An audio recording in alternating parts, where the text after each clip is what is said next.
Hey YouTube, Nick the Smoking Irishman here. I'm doing a quick VR for PieandCoffee.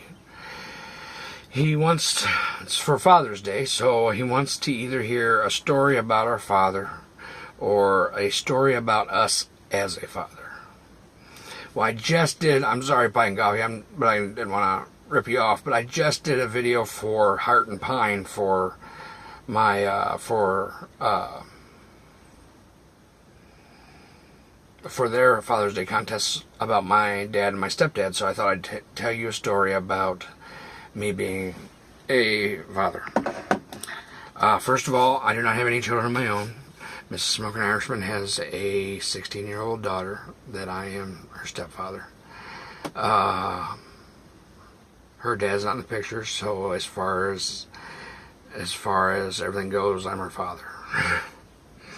First, let me explain. Before I tell you a quick story, I don't want to get this too long, but before I tell you a quick story about her, let me explain exactly how hard it is raising a teenage girl. I love this girl like she's my own. I'm pretty sure that most of the time she hates me. And the times that she doesn't hate me, she just tolerates me. When I'm trying to teach her, because nobody's ever really taught her anything. I mean, they've taught her, but it's not my job to be your buddy. I'm sorry. If I'm wrong, anybody who sees this, tell me. It's not my job to be your buddy. I love you, and I know that you love me, but that's not my job. My job is to make sure that when you turn 18 years old and you're ready to move out on your own, be it 18, be it 20, be it 32, whatever it is. Hopefully it's not 32.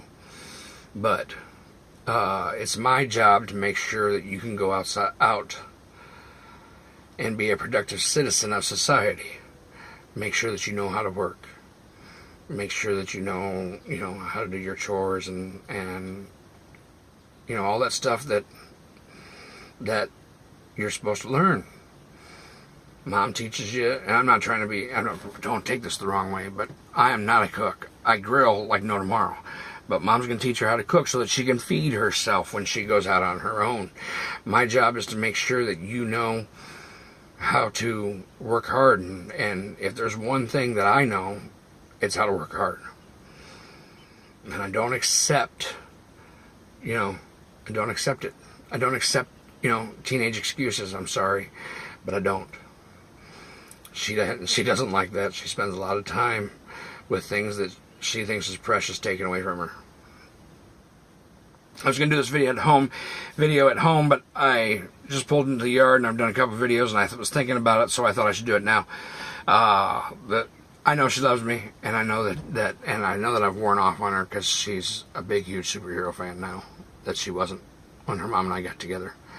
And this year for Christmas, she painted me on a canvas, probably like notebook paper size, so 8.5 by 11 or whatever it is, 8 by 10 probably, on a canvas that she got for me.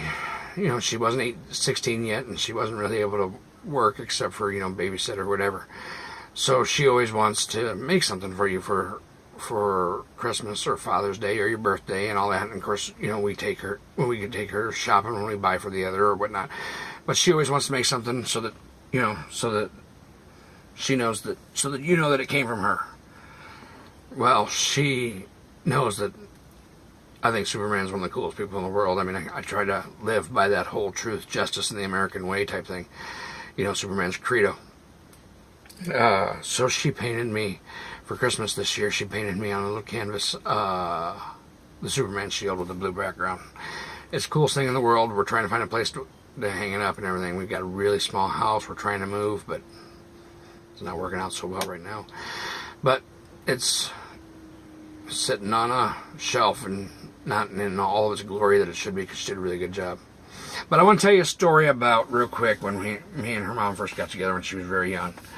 And I don't remember how it came about, but when her mom and I first got together, her mom and her were living with her mom, Mrs. Smoking Irishman's mom and her stepdad. And Mrs. Smoking Irishman gets really bad headaches, migraines, and all that. And she tries to treat it first, usually with like Tylenol or aspirin or whatever, so on and so forth. And she has some migraine medicine that she tries not to take unless she absolutely has to, because it knocks her out.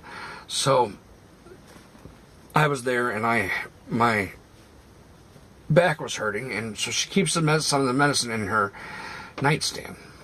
And the three of us, because she lived with her mom, because Brandy, Mrs. Smoking Irishman, lived with her mom and her stepdad, so we were in Brandy's room watching a movie, kind of having some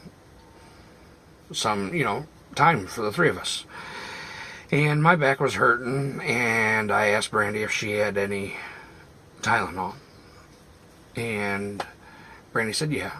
But she said it was in her dresser drawer, which Savannah, my stepdaughter, was next to that, or nightstand drawer, was next to that end of the table. So Brandy asked Savannah to get into the drawer and get out some Tylenol for me. And we're sitting there watching the movie, and I should tell you, and again, it's not a diss at all to Savannah, but Savannah is extremely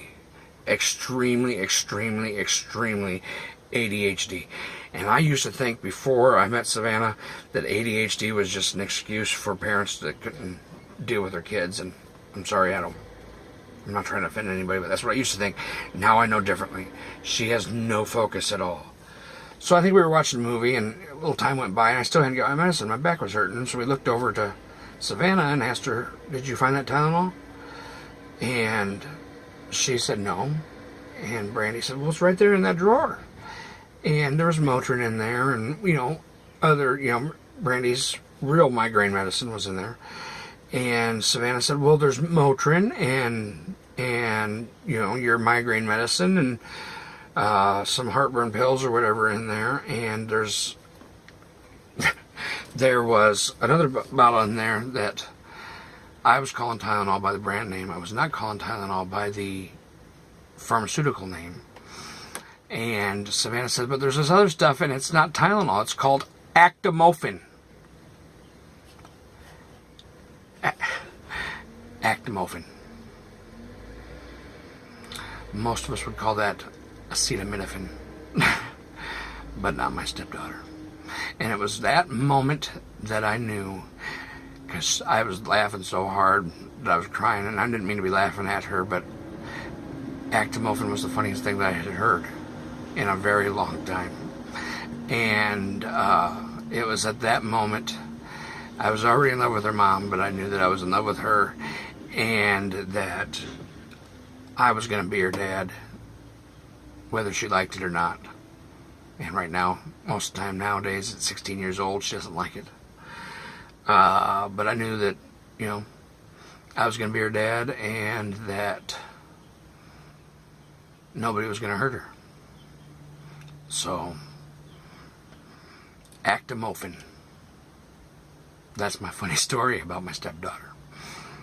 So next time you need some medicine, or pie and coffee, and you need somebody, and you ask somebody to get you something for your medicine or whatever, or you go into Walmart or to your local pharmacy or whatnot, and you need some Tylenol, you should go to the pharmacist and ask them where their acetaminophen is, because guarantee that'll make them smile, and they'll remember you.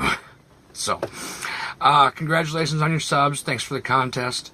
Love watching your channel. Yeah, pretty entertaining. Unfortunately, I see the little Yankee symbol and all that, and me being a Midwest Chicago guy and my Cubs fan, I'm a fan of the good team, the friendly team, not the mean team. But anyway, congratulations, and thanks for the opportunity. And as always, wherever you go, whatever you do, may the luck of the Irish be there with you. Thanks a lot.